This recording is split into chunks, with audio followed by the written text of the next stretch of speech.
Seat one bullet right here. Everybody's all good now. No children were harmed. It's a 3-day weekend. Daycare's been closed. I have a 3-year-old. This movie really spoke to me. I want to talk for you guys. Both of you have children. What did you bring as parents to these roles? The non-psychotic things, hopefully. I mean, absolutely zero. It's at all. So, I have a very loving and peaceful. But what about you? I mean, I wouldn't admit to anything, but no, it was all there with Brian's ridiculous, amazing punk rock script. I mean, it's not my life at all. I like him, my kid. But it was there, and these kids, I mean, they were doing the hard stuff, because, you know, we were really because they were really running away from us. For all you guys can answer. Did you guys get to kind of bond together as a family at all? Did you get to rehearse, kind of get a little bit? I mean, you only spent a few minutes of the movie kind of at peace, but. Well, when I first met you, I saw Arthur. Me and Arthur bonded. Arthur is her son. He just started kindergarten. He's the best little dude you can ever have.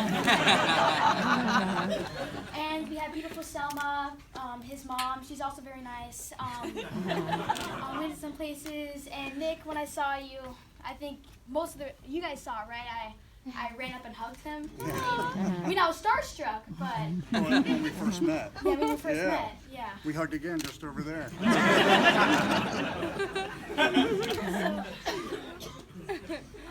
Can you repeat the question? I'm sorry.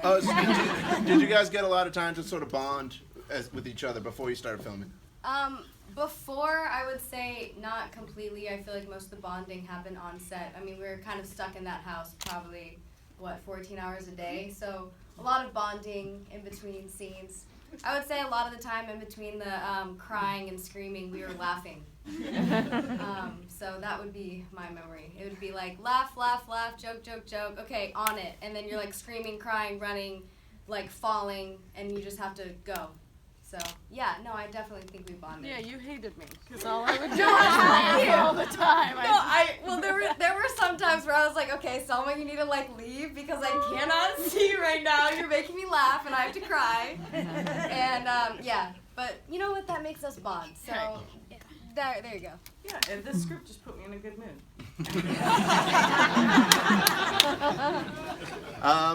For the producers, why Kentucky? It's not a place that we see a lot of stuff in, but it's kind of subbing for like a sort of any town. Yeah, well, there's a favorable tax credit in Kentucky. That was why I went there, but also, you know, the crew was great. The film board there was fantastic, and you know, it set the we could shoot the movie there in terms of the scripts. Worked out well. And talk about wrangling everybody for that epic football field sequence where you have like 100 kids running, 100 parents trying to murder them, you know, like 3 cops. You know, that was one unique thing about Louisville, because there aren't a lot of movies that shoot there, so it's still really exciting when movies come. So we actually had, I think, like 250 volunteers that stayed there for 13, 14 hours in like 90-degree heat, and they never lost their excitement. It was crazy. It was like the best extras you could ever work with, and they all did it voluntarily. It was amazing. We got really lucky. All right, now this was a nice surprise for me was seeing Lance Henriksen show up. I was not prepared for that. I kind of guessed who he might be, but it was still so amazing to see him as your dad. And then you guys have this epic fight, which was like a dream come true for fans of action movies, seeing Nick Cage versus Lance Henriksen. Can you talk about shooting that and what Lance is? Well, Lance and I knew each other a million years ago. We used to, believe it or not, take acting lessons with Mickey Rourke. So he was somebody I would hang out with when I was like 18 years old, 19, and we went to the premiere of Valley Girl. I remember he was sitting in front of me. We went together, and I was sitting in back, and I was watching the premiere, and it was like my first real role as a leading man. and I was sweating, and I was looking at it, I was just like, oh my God, this isn't gonna work. I'm not gonna cut it, I'm not gonna make it. And then at the end of the screening, the lights came up, and Lance kind of saw that I was uncomfortable, and he said, do you have any idea what kind of actor you are? And I said, no, I don't. He said, it was amazing. And then I felt this wave of relief come over me because I trusted his judgment so much. So when that happened, and then when Brian said he was going to cast Lance, it was like a reunion of sorts, and he was playing my father, so it was great to see him again, and I think that kind of added to the, when he stabs me in the movie, it adds to the angst and the pain, like, hey, you're not only my dad, you're my best friend, and you're stabbing me, so it was a great bit of casting to have him play my dad. And you guys have that great scene somewhere around the middle of the movie. Nick kind of gets the angry sort of, this is what sucks about being a parent. You get the more quieter, subtle one. Talk about shooting that scene. 'Cause it's a great monologue. And I don't know if you brought anything to it, or was it all there? Was it as written, or did you? I mean, I think it was as written. I don't know how it was supposed to be done. If there's I did it. But there's nothing. There's no way I was gonna compete with Sir Nick. I mean, he's not really a sir, are you? You're like, The night is young. but it just was. I mean, maybe I guess that was the natural energy that came out. I mean, I was pretty downtrodden at that. I mean, I was pretty disappointed in life, and we just have different energies, as our characters. But yeah, I mean, I'm pretty downtrodden sounding right now. So I'm fine. All right. Zach and Anna, talk about your stunt work, because you guys get to go through the ringer in this movie. I assume you had stunt doubles at some point, but I never noticed them. You guys seem like you did a lot of that stuff yourself. No? Actually, I decided to do my own stunts because, well, I mean, I'm already jumping all over the place already, so why not? My parents had to deal with that already. I mean, in the movie it's useful, but at home, really not. Yeah, I did my own stunts. It was actually kind of fun. Yeah. But I felt bad jumping over that car. That was a nice car. I feel like it's always the most fun to do your own stunts. I mean, we didn't fall down the stairs like Damon in the movie. I wouldn't opt for that one. But like falling down the hill, that kind of thing, totally down, definitely got bruised up and stuff. But I always hate when they want you to rehearse a stunt, because I'm like, okay, how are we gonna really rehearse this? I mean, how realistic is this really gonna be if we're rehearsing a stunt? So I'm just like, let's just shoot it and see what happens. So that's kind of how I got hurt. That's how and then you end up with bruises and scratches, but hey, it's real. So that's all that matters. And what do you guys' parents think of the movie? Have they seen it? I assume they've seen it. No,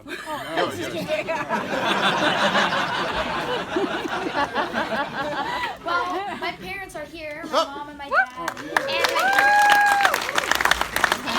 my grandparents and my aunts and uncles, they're all here, and a lot of my friends too. Actually, we went to Texas for the Fantastic Fest with my mom, and we saw it there, and everybody there was great. Brian Taylor's directing is awesome. Great. All points. Yeah, no, I mean, my mom loved it. I don't know. I told her this is not like our life, so that's all.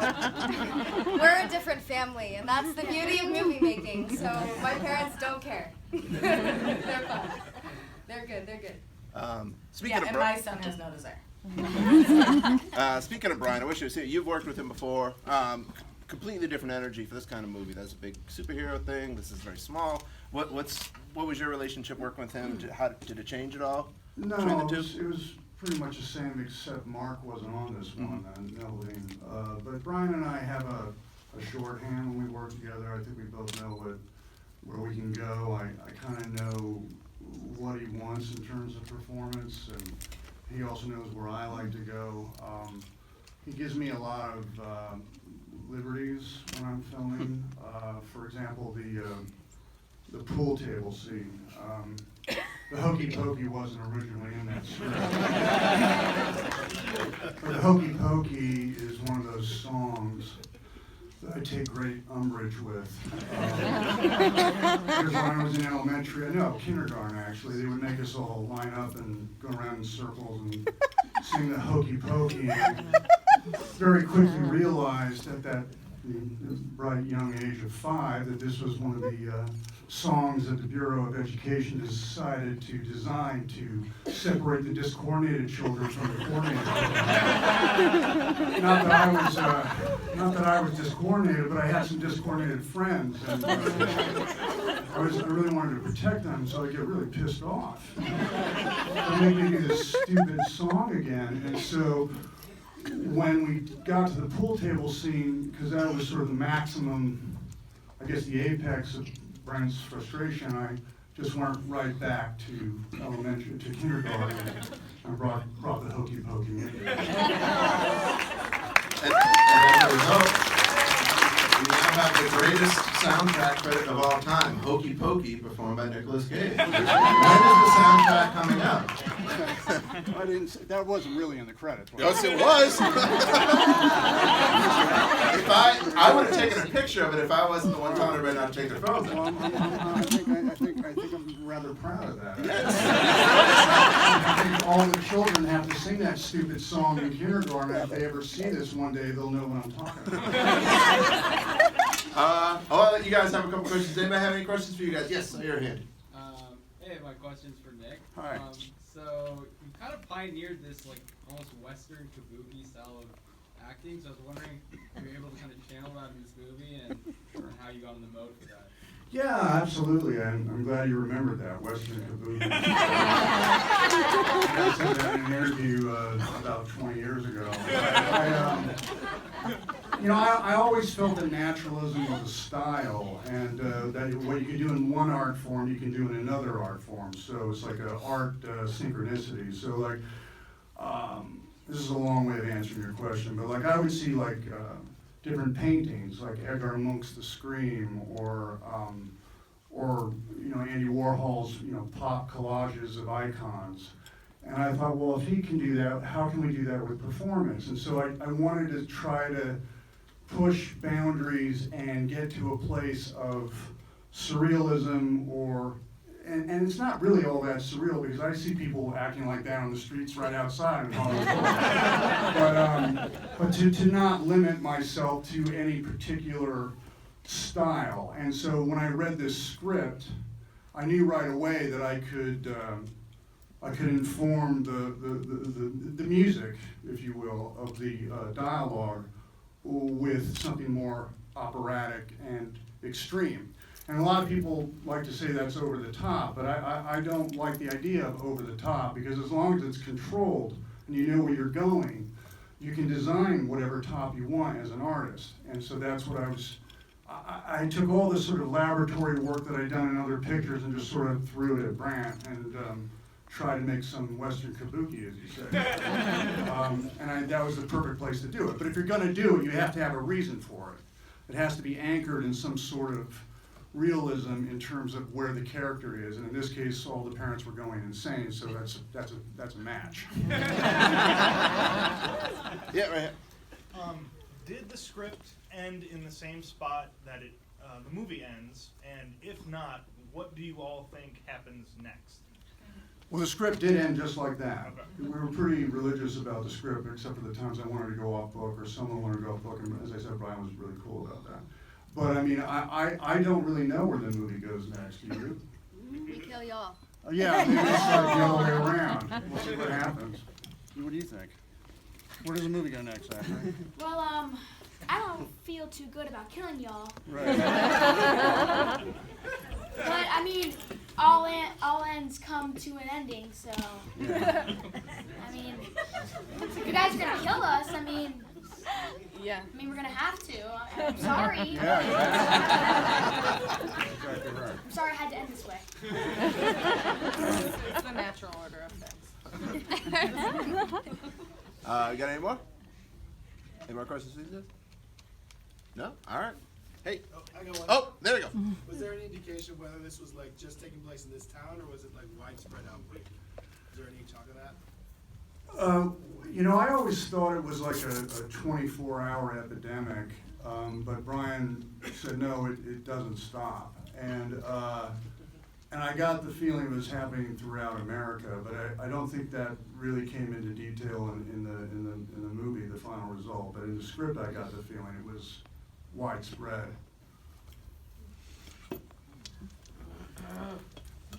Yeah. Hi. Did somebody ever do? Yeah, right there. Oh. He's right there. I'm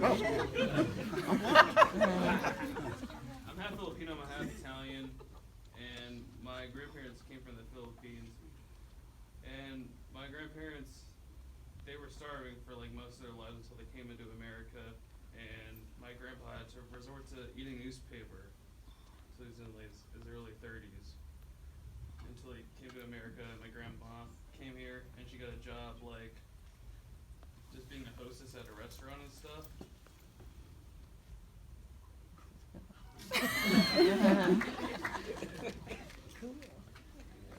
Okay. All right, good story. Yes, right there. Is that, hi. Yeah. Yeah. No, right. Oh, yeah. Oh, in the back. We'll get you after. Yeah. Can you tell me what the inspiration for the script was? You know, that really has to come from our director, who's not here tonight. But I know that he is a enormous fan of Stephen King and his body of work, and the sort of the colloquial aspect of Stephen King's work, sort of the what happens in everyday life, the mundane, the urban. And I think that is partly why he made it so kind of, you know, the generic or the gentrified aspect of the family life that gets slowly turned insane. This guy. Yeah. Okay, so I have a question for this. What was in the box? Well, you probably know better than me. It was like a dead animal, right, or dying animal. It was do you know what? They never told me. But I just pictured it as like, I mean, it was making weird noises, so I didn't know what it was. But I pictured it as being like a bird or something. But I mean, who knows? Who knows? Yeah, probably a bird. Yeah. Probably a bird or something. But Or a demi dog. Cut to, that's how they got the idea for Stranger Things.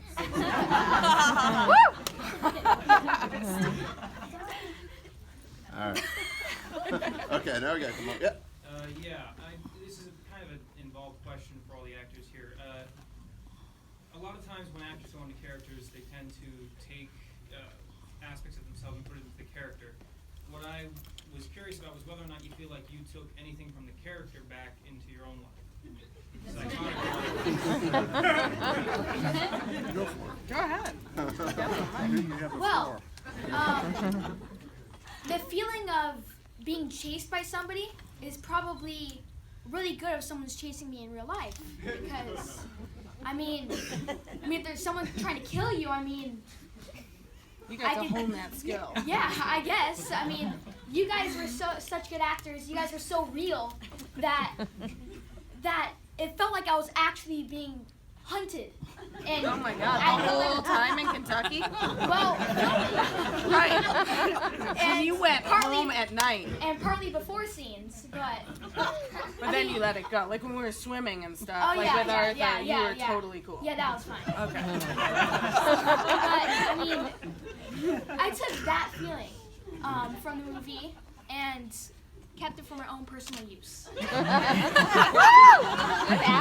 he's gonna run like hell next time he sees a little crazy in the eyes. So he's good. Okay, one more. So one other hand. Yeah.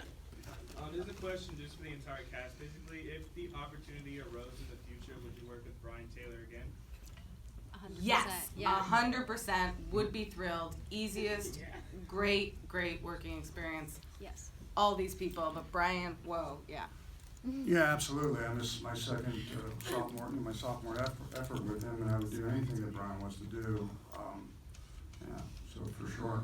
You had your hand up. You had a question, didn't you? It was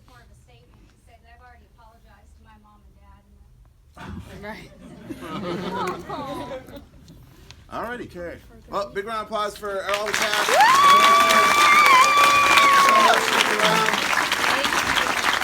Again, Hope comes out this Friday on VOD, Visual State Theater, so if you enjoyed it, my friends, check it out, and keep an eye on the Screen Fest page for more screenings that are coming up. Thank you guys so much.